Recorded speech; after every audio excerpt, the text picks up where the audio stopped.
Bienvenue sur Africa 24 dans cette nouvelle édition du QG News. Voici les titres. Le président Alassane Dramane Ouattara a été officiellement proclamé vainqueur de l'élection présidentielle du 25 octobre 2015. La cérémonie de prestation de serment a eu lieu ce mardi en Côte d'Ivoire.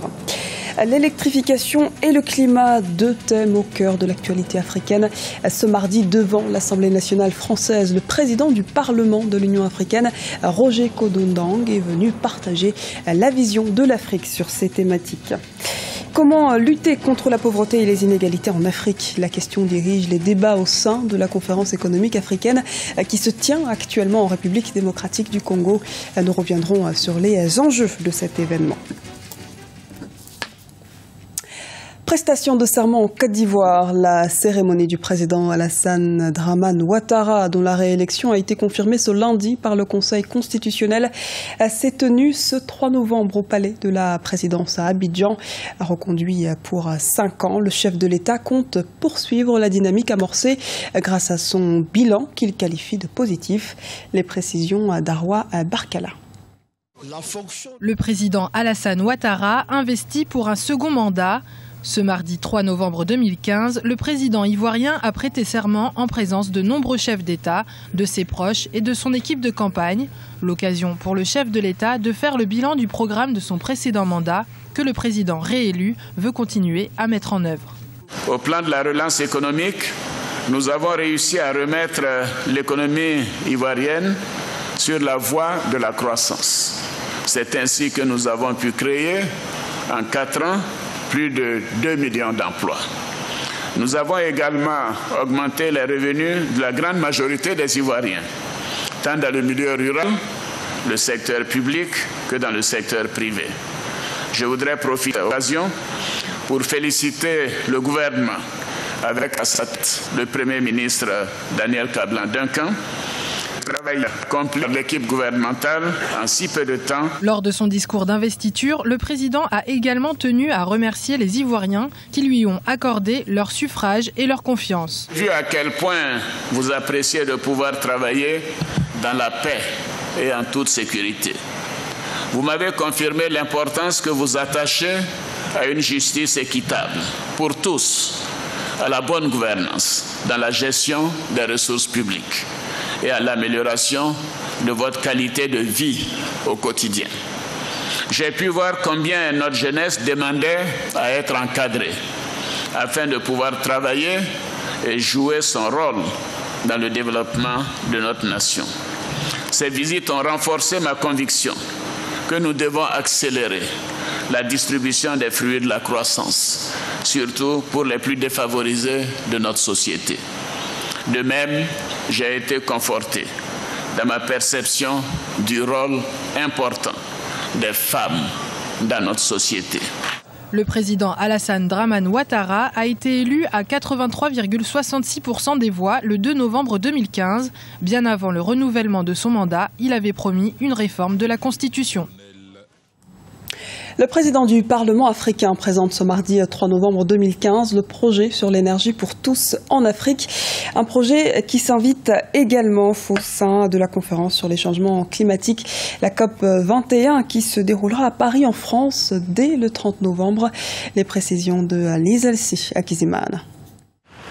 Électrification de toute l'Afrique, un projet ambitieux pour le Parlement panafricain. Ce lundi 3 novembre, Roger Kodondang, le président du Parlement panafricain, défend le plan de l'électrification du continent devant les députés français. Ce projet qui a été soumis par l'ancien ministre français Jean-Louis Borloo est soutenu par l'organe législatif de l'Union africaine. Les 54 chefs d'État et de gouvernement ont en effet accepté à l'unanimité le 15 juin 2015 de créer un instrument dédié au financement de projets d'électrification en Afrique.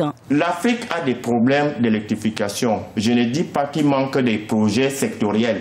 Les projets sectoriels existent, mais les fonds de contrepartie pour garantir ces projets, c'est ça qui pose problème. Or, nous disons que pour tout ce que l'Afrique paie pour l'humanité, pour garantir les dérèglements climatiques, il faut au moins qu'il y ait une reconnaissance. Le Parlement panafricain souhaite ainsi faire une levée de fonds pour ce projet ambitieux pour le continent africain.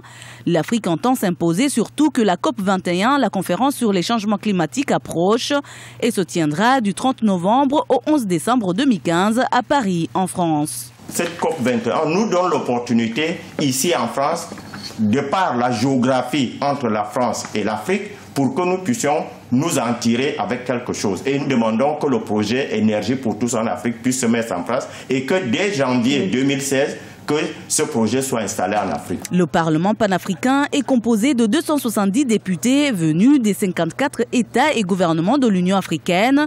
Grâce à ces rencontres en France, il espère voir la concrétisation des engagements des pays développés sur le climat. L'Afrique a en effet chiffré ses besoins immédiats de lutte contre les changements climatiques à 5 milliards de dollars par an.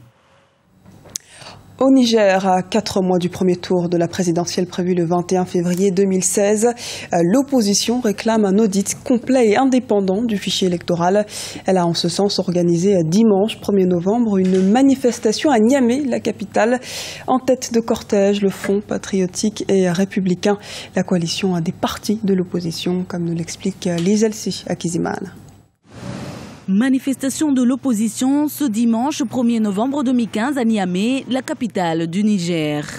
Le FPR, Front patriotique et républicain, qui est la coalition des partis de l'opposition, a appelé à manifester afin de dénoncer les erreurs et anomalies qui se retrouvent dans le fichier électoral. L'opposition réclame en effet un audit complet et indépendant. L'opposition n'acceptera jamais un fichier qui n'est pas conforme à la loi, c'est-à-dire un fichier crédible et fiable. La manifestation s'est déroulée dans le calme. Environ 5000 sympathisants et militants de l'opposition ont marché pendant 2 heures jusqu'au siège du Parlement. La manifestation intervient dans le cadre d'un certain nombre de contentieux que l'opposition souhaite voir réglés avant les élections présidentielles du 21 février 2016. Et parmi ces revendications, il y a la question du fichier électoral biométrique sur laquelle l'opposition et le pouvoir ne sont pas d'accord. Cette question aurait dû être abordée dans le cadre du Conseil national du dialogue politique, le CNDP, mais il se trouve que le CNDP ne fonctionne pas comme l'opposition aurait voulu le voir fonctionner. Au lendemain de cette manifestation, et il n'est pas exclu que le Premier ministre, qui est le président du CNDP, reconvoque les partis politiques pour que la question soit mise à débat. La majorité défend quant à elle le fichier électoral existant. Mohamed Bazoum, le président du parti nigérien pour la démocratie et le socialisme, estime que le fichier a été le fruit d'une démarche consensuelle. Mais l'opposition rassemblée au sein du FPR entend mener une série de manifestations dans plusieurs villes. Objectif, contraindre le pouvoir à créer des conditions d'élections démocratiques, libres et transparentes en 2016. Lancement de la 10e édition de la conférence économique africaine en République démocratique du Congo. L'événement a ouvert ses portes ce lundi à Kinshasa, la capitale congolaise. 3 jours durant, les décideurs et chercheurs venus de l'Afrique entière vont réfléchir sur le développement du continent. Reportage de Jacques Amboka, correspondant en République démocratique du Congo.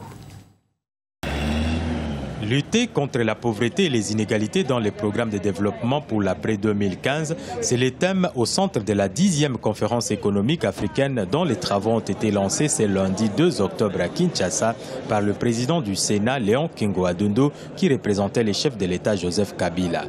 Aujourd'hui, on s'accorde à reconnaître que l'Afrique a, au cours de la dernière décennie, enregistré des progrès significatifs et remarquable sur le plan économique. La maîtrise de l'inflation, ainsi que les taux de croissance positifs enregistrés de manière continue par les différents pays africains, notamment la République démocratique du Congo, prouvent à suffisance que nos pays deviennent de plus en plus performants. Malgré la croissance économique enregistrée au cours de la dernière décennie sur le continent, la pauvreté n'a reculé en moyenne que d'1 demi-point par an au cours des 20 dernières années. Une situation qui impose aux décideurs et chercheurs des stratégies fortes de développement pour répondre à ces questions essentielles. Ce qui n'est pas assez, c'est aller vers le secteur rural. Et c'est pourquoi, en tout cas, nous, au niveau du PNUD, nous avons ce qu'on appelle les finances inclusives, où on développe un peu l'entrepreneuriat rural. C'est dans ce sens-là qu'il faut aller et donner toutes les opportunités et tous les potentiels au monde rural qui regroupe 60% de la population active. C'est un peu l'idée que nous lançons et j'espère qu'à la fin de la conférence, on aura des idées programmatiques pour appuyer un peu cette orientation. La construction du barrage des Grands Inga est l'une des pistes et des solutions pour relever les défis de la pauvreté en Afrique. Elle relancera les économies de plusieurs pays du continent. Ce projet occupera une place de choix dans les discussions lors de cette conférence, affirment les organisateurs. La 10e édition de la conférence économique de l'Afrique est organisée par le Fonds des Nations Unies pour le développement, la Banque africaine de développement et le gouvernement de la République démocratique du Congo. Accord de près de 46,301 millions d'euros, soit plus de 30 milliards de francs CFA destinés à développer la fibre optique d'Afrique centrale. La Banque africaine de développement et le Cameroun ont signé cet accord à Yaoundé jeudi 29 octobre. Ce montant devrait permettre l'extension de la dorsale nationale à fibre optique pour environ 916 km de fibre. Elle devrait permettre également la fourniture d'équipements solaires bureautiques et informatiques pour les télécentres communautaires, le déploiement de panneaux solaires photovoltaïques ainsi que la mise en place d'un centre de développement des compétences à l'École nationale supérieure des postes et télécommunications. C'était le journal de la rédaction. Merci de nous avoir suivis. Retrouvez dans un instant une nouvelle édition du QG News sur Africa 24.